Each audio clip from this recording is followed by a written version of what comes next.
Iran के हमले में 20 फाइटर जेट्स इजराइल को गंवाने पड़े हैं और ये फाइटर जेट्स F-35 हैं। ये एक खबर जो कल रात से चर्चा का विषय बनी हुई थी कि इजराइल को ईरान के हमले में 20 फाइटर जेट्स गंवाने पड़े हैं, वो अब लगातार उसकी पुष्टि होती जा रही है। ना केवल वेस्टर्न मीडिया बल्कि अब भारतीय मीडिया ने भी इस बात की लगभग पुष्टि कर दी है कि इजराइल को अपने 20 फाइटर जेट्स जो 5th जनरेशन F-35 हैं, उनको इजराइल के हमले में गंवाना पड़ा है। और ये हमला अगर सटीक है और अगर ये बात सच साबित होती है तो ये कहा जा सकता है कि इजराइल अपने बल पर अब इस जंग को लड़ने में नाकाबिल होगा, क्योंकि F-35 ही वो प्लेन्स थे जिनकी मदद से इजराइल दूसरे देशों में जाकर अभी तक हमले कर रहा था।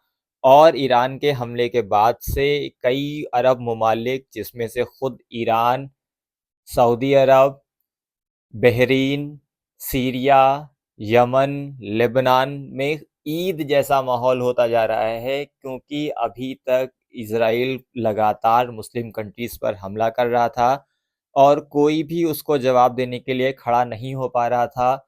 अब ईरान के इस एक्शन ने ईरान को मुस्लिम जगत का हीरो बना दिया है। इसके कॉन्सिक्वेंसेस होंगे, इसका परिणाम ईरान को शायद काफ़ी बड़ा भी हो सकता है, क्योंकि ईरान के साथ में अभी बैक हैंड पे कहा जा रहा है कि रशिया है, पर रशिया खुलकर अभी ईरान का सपोर्ट नहीं कर रहा है। पर अमेरिका इजराइल के साथ साम दाम दंड भेद सभी तरीकों से खड़ा हुआ है, क्योंकि कहा जा रहा है कि नसरुल्लाह की इंटेलिजेंस की इंफॉर्मेशन भी अमेरिका ने दी थी। ईरान को डिफीट करने के लिए जो हथियार दिए जा रहे हैं, वो तो जग ज़ाहिर हैं कि अमेरिका के द्वारा ही दिए जा रहे हैं, पर जो कहा जा रहा है कि ईरान के बैक में रशिया और चाइना खड़े हुए हैं, तो वो सिर्फ बैक हैंड पर खड़े हैं, खुलकर भी कोई सामने नहीं आया है। तो अगर ये जंग लंबी खिंचती है, तो हो सकता है कि ईरान को इसके आगे परिणाम भी भुगतने पड़ें। और इजराइल का कहना भी है कि इस वक्त हम प्रिपरेशन कर रहे हैं। हो सकता है लगातार हुए हमलों के बाद से इजराइल में पैनिक का माहौल है।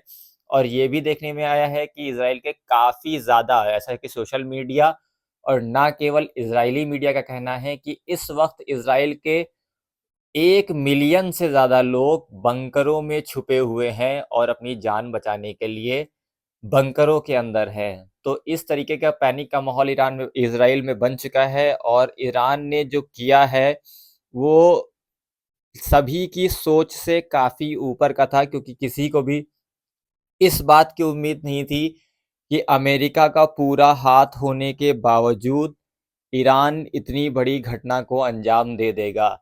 ईरान के द्वारा कहा गया है कि ईरान ने बैलिस्टिक मिसाइलों और वैरायटी ऑफ मिसाइल्स के साथ अटैक किया है, यानी इसमें किसी एक तरीके की नहीं, कई तरीकों की मिसाइलों का इस्तेमाल किया गया है और इतनी अंदर तक वार किया गया है। कुछ-कुछ न्यूज़ एजेंसीज़ यहाँ पर 400 मिसाइल होने का दावा कर रही हैं, तो किसी ने इसकी तादाद 1000 से 1500 तक लिखी है। बहरहाल ईरान के द्वारा अभी तक ये स्पष्ट नहीं किया गया है कि ईरान ने कितनी ज़्यादा तादाद में मिसाइलों का प्रयोग किया है।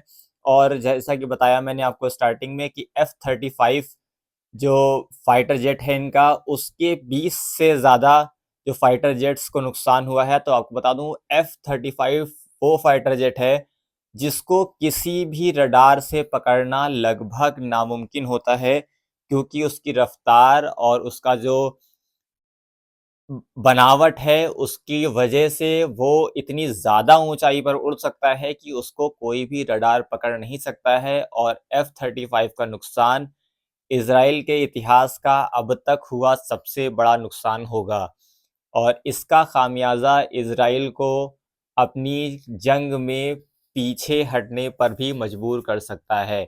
बाकी जो भी अपडेट्स आ रही हैं, हम आपको लगातार अपडेट दे रहे हैं। बेहतर जानकारी और बिना सायरन की आवाज़ों के साथ सटीक इन्फॉर्मेशन के लिए हमारे साथ बने रहें। खुदा हाफिज़।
A normal combat burst is what we call it. It's a 2-second squeeze.